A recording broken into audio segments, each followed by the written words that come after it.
Hello, welcome to my channel story hub. आज की कहानी का टाइटल है ज़िद्दी दिल और टशनबाज इश्क। ये कहानी है दो ऐसे लोगों की जो एक दूसरे को फूटी आँख नहीं सुहाते थे।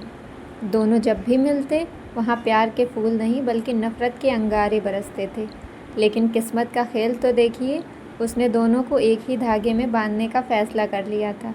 एक तरफ था कबीर, शहर के सबसे बड़े कंस्ट्रक्शन बिजनेसमैन का इकलौता बेटा। कबीर बेइंतहा गुस्सा, एटीट्यूड और सातवें आसमान पर रहने वाली ज़िद। उसे बचपन से अपनी ज़िंदगी में ना सुनने की आदत नहीं थी। वो पैसे से सब कुछ खरीद सकता था, ऐसा उसका मानना था।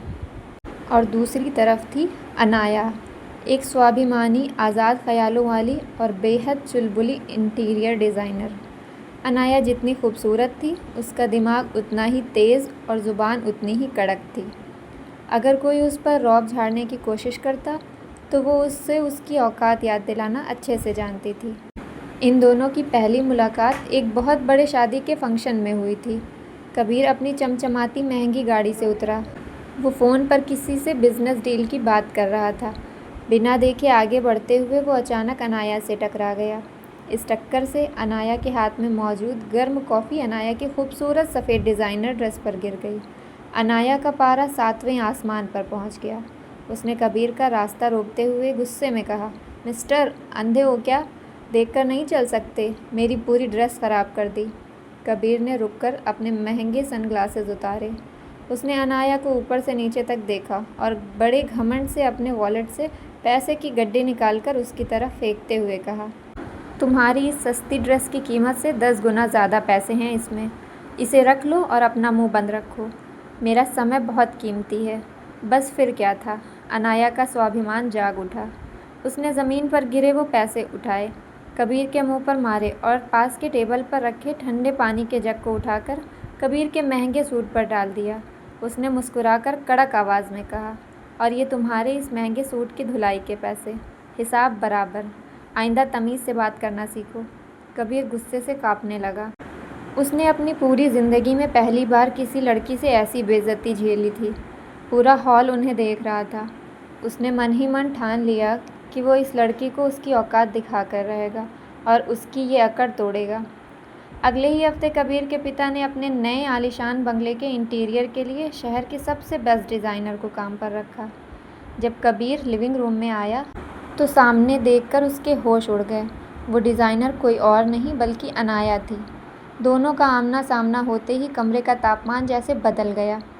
कबीर ने सोफे पर पैर रखकर बैठते हुए कहा, ओह, तो तुम हो डिज़ाइनर? पापा, मुझे इसका काम बिल्कुल पसंद नहीं। इसे अभी इसी वक्त घर से बाहर निकालिए। लेकिन अनाया भी कहाँ कम थी। उसने अपने हाथ की फ़ाइल टेबल पर पटकी और बोली, मिस्टर कबीर, काम तो दूर की बात है, मैं तुम्हारे इस घमंडी चेहरे के आसपास भी काम नहीं करना चाहती थी। लेकिन मैं ये प्रोजेक्ट सिर्फ तुम्हारे पापा के सम्मान के लिए कर रही हूँ, तुम्हारे लिए नहीं, और मैं काम बीच में नहीं छोड़ती। कबीर जानबूझकर अनाया के काम में कमियां निकालता। अनाया अगर कोई दीवार लाल रंग की पेंट करवाती तो कबीर आकर उसे सफ़ेद करवा देता। अनाया अगर कोई झूमर पसंद करती तो कबीर उसे हटवा देता। दोनों एक दूसरे को नीचा दिखाने का कोई मौका नहीं छोड़ते थे। एक दिन दोनों की बातचीत इतनी बढ़ गई कि कबीर ने एक बड़ी शर्त रख दी। कबीर ने अनाया के करीब आकर कहा, तुम जो ये लिविंग रूम का डिज़ाइन बना रही हो, मैं शर्त लगाता हूँ कि ये सबसे घटिया बनेगा और तुम्हें खुद ये काम छोड़कर मुझसे माफ़ी मांगकर यहाँ से भागना पड़ेगा।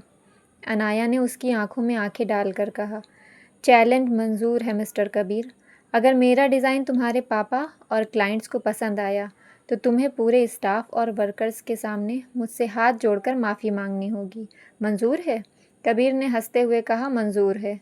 अनाया ने इस चैलेंज को अपनी इज्जत का सवाल बना लिया। उसने दिन रात एक कर दिया। प्रोजेक्ट पूरा होने की आखिरी रात थी और अगले दिन सुबह ही कबीर के पिता और बड़े क्लाइंट्स बंगले का मुआयना करने आने वाले थे।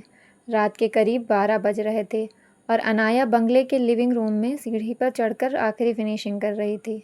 कबीर भी वहीं दूर खड़ा चुपचाप उसे देख रहा था। तभी अचानक शहर में एक भयानक तूफान आया। ज़ोरदार कड़कड़ाहट के साथ पूरी बिल्डिंग की बिजली चली गई। पूरे बंगले में घना अंधेरा छा गया।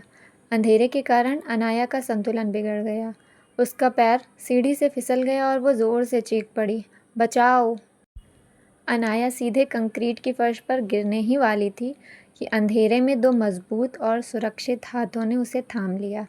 वो कबीर था। कबीर ने अनाया को गिरने से बचा लिया था, लेकिन इस कोशिश में दोनों का संतुलन बिगड़ा और वो दोनों पास के एक बड़े सोफे पर जा गिरे। अनाया का दिल डर और घबराहट से बहुत तेज़ी से धड़क रहा था और दूसरी तरफ कबीर की नज़रें अंधेरे में भी अनाया के चेहरे पर टिकी हुई थी। कुछ पलों के लिए दोनों के बीच की नफ़रत, वो टशन, वो ज़िद जैसे हवा में गायब हो गई थी।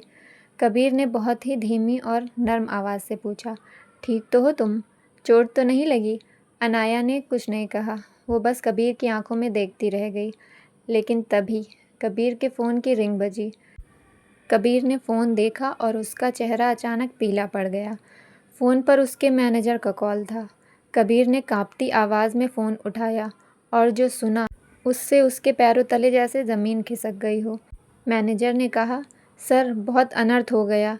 किसी ने अनाया मैम का बना हुआ वो पूरा लिविंग रूम का डिज़ाइन और कीमती सामान रात के अंधेरे में पूरी तरह तोड़ फोड़ कर बर्बाद कर दिया है। सुबह क्लाइंट्स आने वाले हैं और अब हमारे पास कुछ नहीं बचा। हम बर्बाद हो गए सर।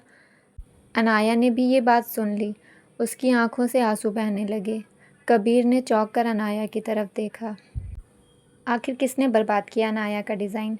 क्या ये चाल खुद कबीर की थी अपनी शर्त जीतने के लिए, या इसके पीछे कोई और था? ये अगर आपको जानना है तो आपको पार्ट 2 देखना पड़ेगा, और पार्ट 2 देखने के लिए आपको चैनल को सब्सक्राइब करना पड़ेगा। प्लीज़ जब तक के लिए वीडियो को लाइक कर दीजिएगा। Thank you for watching. मिलते हैं नेक्स्ट पार्ट में।